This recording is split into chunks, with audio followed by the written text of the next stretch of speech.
మహిమ చెల్లును ఘనరా నిత్యము మహిమ చెల్లును ఘన మహిమ చెల్లును ఘన మహిమ చెల్లును ఘనరా నిత్యము పరిశోధ పరిశోధ పరిశోధ.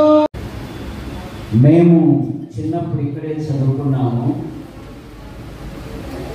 దీని అడ్రస్ ఏంటంటే గంధం దేవదానం లండన్ మిషన్ కాంపౌండ్ యాడికి అనంతపురం అంటే ఉత్తరం వచ్చింది.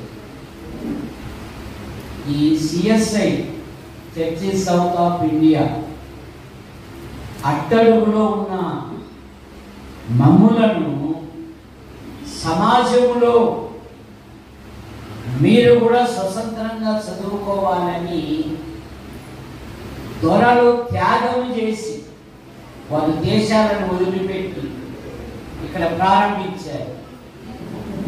మీరు స్వతంత్రంగా చదువుకోవాలి, సమాజంలో కూడా మీరు రైతులుగా ఉండాలని దీనికి ఒక పొలము కూడా ఉండేది ఈ సిఎస్ఐ చర్చి. అందులో ఇక్కడ మేము చదువుకున్నాం. దేవదాస్ అయ్యవారు గారు మాకెంతో క్రమశిక్షణ నేర్పారు, అలాగే జయపాల్ సార్ గారు. కానీ చివరిలో సువర్ణ అక్షరాలలో క్రైస్తవ్యంలో మరి సార్ యొక్క పేరు లిఖించబడుతుంది. అందులో కాలేబు గురించి ఒక శ్రేష్టమైన మాట ఉంది.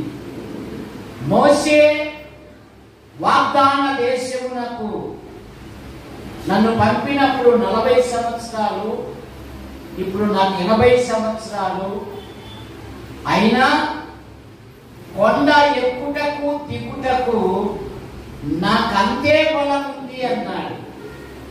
కనుక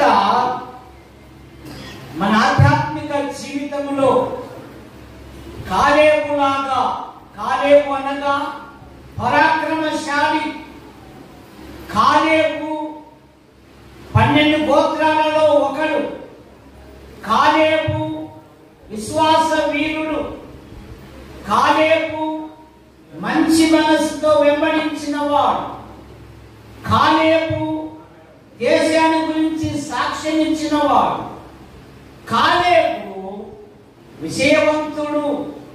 అందుకే పౌలు గారు అన్నారు, మంచి పోరాటము పోరాడి తిని నా పరుగు తుదముట్టించి తిని. చాలా మంది ఆరంభిస్తారు కానీ సాధించలేరు. కాటన్ గారు గోదావరి బ్రిడ్జి కడుతూ మన ఆంధ్రుల యొక్క మనసును తెలుసుకునే ఒక మాట అన్నాడు, ఆంధ్రులు ఆరంభ సూర్యులు అంటారు. కానీ మా ప్రసాద్ సారు ఆరంభ సూర్యుడే కాదు, అంతిమ సూర్యుడు కూడా.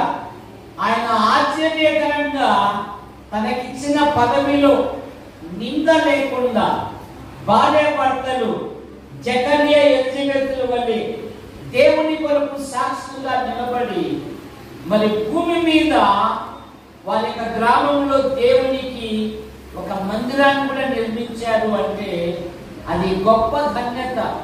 చాలా మంది తమకు సంపాదించుకున్న వాళ్ళు ఉన్నారు కానీ వీరైతే తమకున్న సమస్తమును, ఎందుకంటే నిజ క్రైస్తవుడు ఎక్కడ ధనం సమకూర్చుకోవాలంట, శిశు బ్యాంకులో కాదు మేడం, పరలోకంలో కూర్చుకోవాలి అని.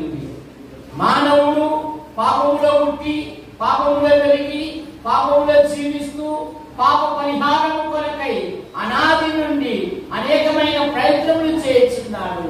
మానవ ప్రయత్నములు దేవుడి దృష్టిలో ఉనికి ప్రేరికలు కనుక దేవుడే లోకమును ప్రేమించి యేసుక్రీస్తు నామములో భూలోకానికి వచ్చి సర్వ ప్రజల పాప నివారణ కొరకై ఆయన శిలువలో బలియాగమయ్యారు.